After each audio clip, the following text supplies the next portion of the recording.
नमस्कार दोस्तों, आज की सबसे बड़ी खबर सीधा आपके जेब और खाते से जुड़ी है। जी हाँ, सरकार की नई राहत योजना के तहत सभी पात्र परिवारों को 7,500 रुपए की डायरेक्ट सहायता मिलने वाली है।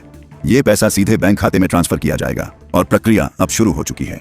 ग्रामीण और शहरी दोनों क्षेत्रों के लाभार्थियों को इसका फायदा मिलेगा, लेकिन ध्यान रहे केवल वही लोग पात्र होंगे जिनके नाम डीबीटी सूची में पहले से दर्ज हैं। साथ ही जिनके बैंक खाते आधार और मोबाइल से लिंक नहीं है, उनके भुगतान में थोड़ी देरी हो सकती है। इसके अलावा सरकार ने साफ कहा है कि जिन परिवारों ने पहले किसी अन्य समान योजना में लाभ लिया है, उनके नाम की दोबारा जांच होगी ताकि डुप्लीकेट भुगतान से बचा जा सके। इसी बीच एलपीजी गैस सिलेंडर के दाम में मामूली राहत दी गई है और पेट्रोल डीजल के रेट भी आज स्थिर बने हुए हैं। मौसम विभाग ने अगले 3 दिनों में कई राज्यों में भारी बारिश का अलर्ट जारी किया है, खासकर बिहार, झारखंड, ओडिशा और पश्चिम बंगाल में। किसानों के लिए ये राहत भरी खबर है क्योंकि इससे रबी फसल की तैयारी में मदद मिलेगी। तो बने रहिए हमारे साथ, क्योंकि आगे जानेंगे किन किन जिलों में 7,500 रुपए की किस्त पहुंची, किन के खाते अब भी पेंडिंग हैं और आने वाले दिनों में कौन कौन सी नई योजनाएं लॉन्च होने वाली हैं। आज की पहली बड़ी खबर दोस्तों, केंद्र सरकार ने 2025 के बजट में आम आदमी के लिए जबरदस्त तोहफे दिए हैं। किसानों, मजदूरों और महिलाओं के लिए अब आवास, शिक्षा और स्वास्थ्य सुविधाएं और आसान होंगी।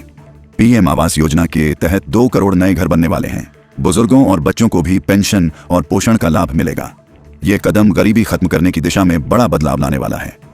सरकार ने आम नागरिकों की जेब में सीधे मदद पहुंचाने का ऐलान किया है। नई आर्थिक सहायता योजना के तहत हर महीने 5,000 रुपए सीधे बैंक खाते में भेजे जाएंगे। मजदूरों और किसानों के लिए ये राहत बेहद खास है। साथ ही बुजुर्गों की पेंशन में 3,000 रुपए का इजाफा हुआ है। ब्याज दरों में कमी और सब्सिडी से लाखों परिवारों को फायदा मिलेगा। कृषि मंत्रालय ने किसानों के लिए बड़ी खुशखबरी दी है। अब सभी किसानों को फसल बीमा योजना के तहत मुफ्त बीमा कवर मिलेगा। बीज और खाद पर 50% की सब्सिडी दी जाएगी।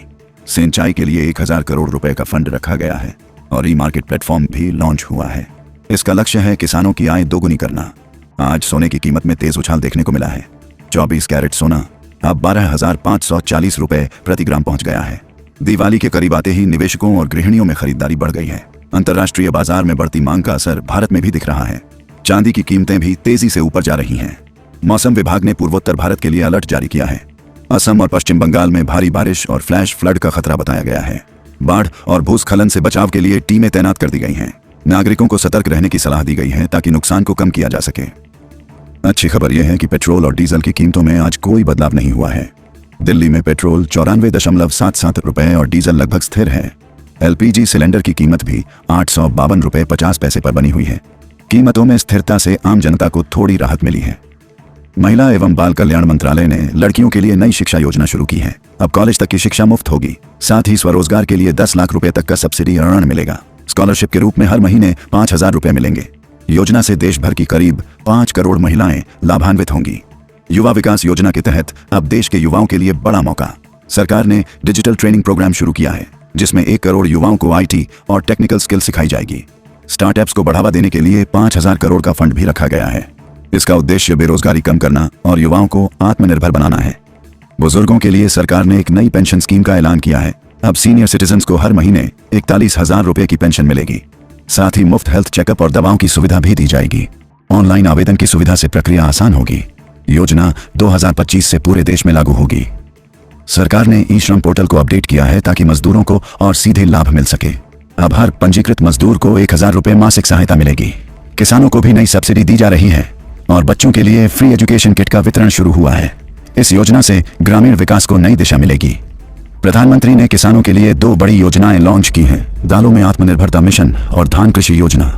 कुल बजट 35,440 करोड़ रुपए का रखा गया है। इससे फसल उत्पादन बढ़ाने और किसानों की आमदनी दोगुनी करने का लक्ष्य है। पीएम ने किसानों से नवाचार और नई तकनीक अपनाने की अपील की। किसानों के लिए खुशखबरी, सरकार ने मुफ्त बीज वितरण योजना शुरू की है। 2025 में 1 करोड़ किसानों को सीधे इसका लाभ मिलेगा। फसल विविधता बढ़ाने और सिंचाई सुधार के लिए नई नहरों का निर्माण भी होगा। साथ ही किसानों की मदद के लिए एक नया मार्केटिंग हेल्पलाइन नंबर लॉन्च किया गया है।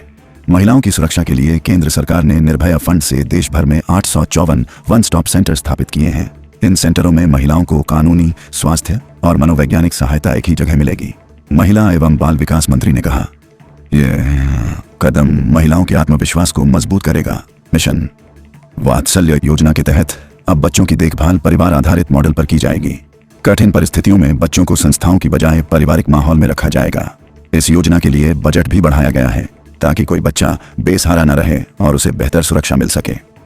सक्षम आंगनवाड़ी और पोषण 2.0 योजना के तहत महिलाओं और बच्चों के लिए बड़ा फंड आवंटित हुआ है। कुल 21,960 करोड़ रुपए के बजट के साथ इस योजना का उद्देश्य पोषण, स्वास्थ्य और शिक्षा को मजबूत करना है। 2025 से 26 के बजट में इस योजना को 82% हिस्सेदारी दी गई है। प्रधानमंत्री नरेंद्र मोदी ने युवाओं के लिए 62,000 करोड़ रुपए की नई योजनाओं का ऐलान किया है। शिक्षा, कौशल विकास और उद्यमिता पर फोकस रखते हुए ये योजनाएं लाखों युवाओं को आत्मनिर्भर बनाने में मदद करेंगी। 5 लाख युवाओं को हर महीने भत्ता भी मिलेगा ताकि वे अपनी पढ़ाई और प्रशिक्षण पर ध्यान दे सकें। सरकार का लक्ष्य है हर युवा को रोजगार का अवसर। कौशल भारत मिशन के तहत अब PMKVY 4.0 अपडेट लॉन्च किया गया है। इस बार युवाओं को आर्टिफिशियल इंटेलिजेंस, रोबोटिक्स और ग्रीन हाइड्रोजन जैसी नई तकनीकों की ट्रेनिंग दी जाएगी। सरकार चाहती है कि भारत के युवा इंडस्ट्री 4.0 के दौर में पूरी तरह सक्षम बने। ये प्रोग्राम देश के डिजिटल और तकनीकी भविष्य को मजबूत करेगा। इंटर्नशिप योजना से अब 1 करोड़ युवाओं को देश की शीर्ष कंपनियों में काम सीखने का मौका मिलेगा। 12 महीने की ट्रेनिंग अवधि में युवाओं को प्रैक्टिकल अनुभव और स्टाइपेंड दोनों मिलेगा। कौशल विकास मंत्रालय ने कहा कि इससे युवाओं के लिए रोजगार के दरवाजे खुलेंगे और इंडस्ट्री की जरूरतों के मुताबिक स्किल डेवलपमेंट होगा।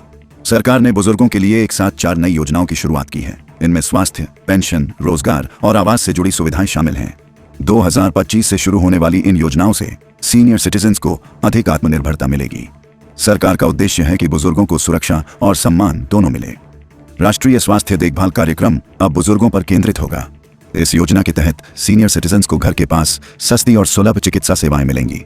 इसमें प्रिवेंटिव और क्यूरेटिव दोनों तरह की सुविधाएं शामिल हैं। 2025 में अपडेट के बाद यह देश भर में लागू होगा ताकि हर बुजुर्ग को बुनियादी हेल्थ केयर मिल सके।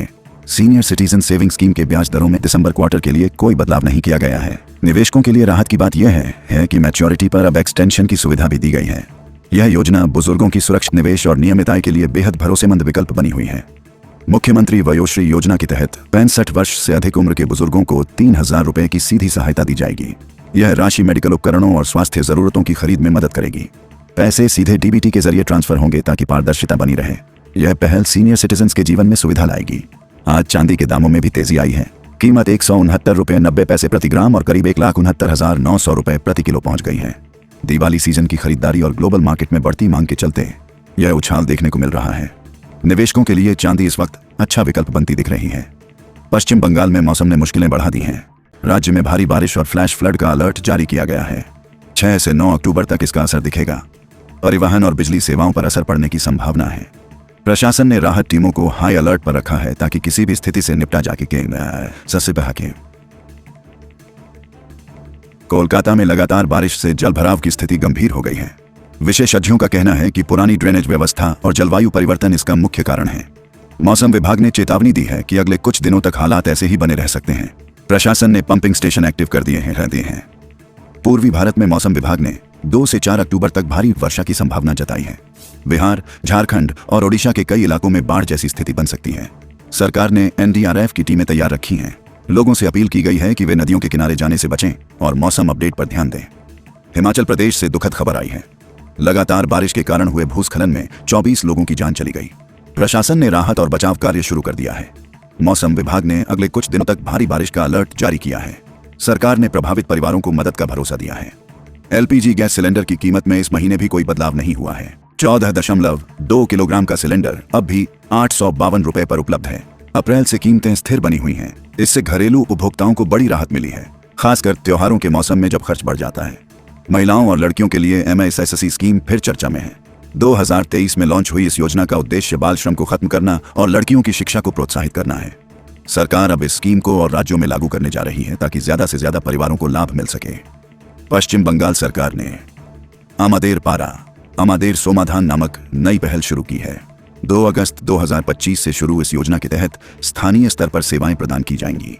इसका मकसद है जनता और प्रशासन के बीच दूरी कम करना। यह प्रोग्राम राज्य के ग्रामीण विकास में अहम भूमिका निभाएगा। राष्ट्रीय पेंशन स्कीम अब व्यापारियों और स्वरोजगार से जुड़े लोगों के लिए भी खुल गई है। इस योजना के तहत उन्हें वृद्धावस्था में वित्तीय सुरक्षा मिलेगी। श्रम मंत्रालय ने कहा कि छोटे व्यापारियों को भी अब नियमित पेंशन का लाभ मिलेगा। इससे लाखों लोग सामाजिक सुरक्षा के दायरे में आएंगे और भविष्य में आर्थिक स्थिरता मिलेगी। दालों में आत्मनिर्भरता मिशन को सरकार ने बड़ा प्रोत्साहन दिया है। इसके लिए 11,440 करोड़ रुपए का बजट आवंटित किया गया है। इस मिशन का लक्ष्य देश में दाल उत्पादन को बढ़ाना और आयात पर निर्भरता कम करना है। किसानों को बीज, तकनीकी सहायता और मार्केट एक्सेस जैसी सुविधाएं दी जाएंगी ताकि वे ज्यादा उत्पादन कर सकें। एकीकृत बाल संरक्षण योजना हरियाणा में अब पूरी तरह लागू हो गई है। इस योजना का उद्देश्य संस्थागत और गैर संस्थागत दोनों तरह की बाल देखभाल को मजबूत बनाना है। सरकार ऐसे बच्चों को सुरक्षित माहौल, शिक्षा और पुनर्वास की सुविधा देगी जो कठिन परिस्थितियों से गुजर रहे हैं। यह कदम बच्चों के अधिकारों की दिशा में बड़ा बदलाव है। कौशल इंडिया डिजिटल हब लॉन्च होकर अब युवाओं के लिए नई संभावनाएं लेकर आया है। इस प्लेटफॉर्म पर IT, मार्केटिंग, AI और कई डिजिटल कोर्स मुफ्त में उपलब्ध हैं। छात्र और बेरोजगार युवा अब अपने घर से ही इन कोर्सों के जरिए रोजगार कौशल सीख सकते हैं। सरकार का मकसद है हर युवा को डिजिटल स्किल से सशक्त बनाना। Senior citizen financial aid scheme के तहत बुजुर्गों को अब न्यूनतम 20,500 रुपए की आर्थिक सहायता दी जाएगी। यह योजना सितंबर 2025 से लागू होगी। इसका उद्देश्य बुजुर्गों को आर्थिक सुरक्षा और आत्मनिर्भरता देना है। इस राशि से वे अपनी स्वास्थ्य, पोषण और अन्य आवश्यक जरूरतें पूरी कर सकेंगे। सरकार ने कहा, कोई बुजुर्ग अकेला नहीं रहेगा।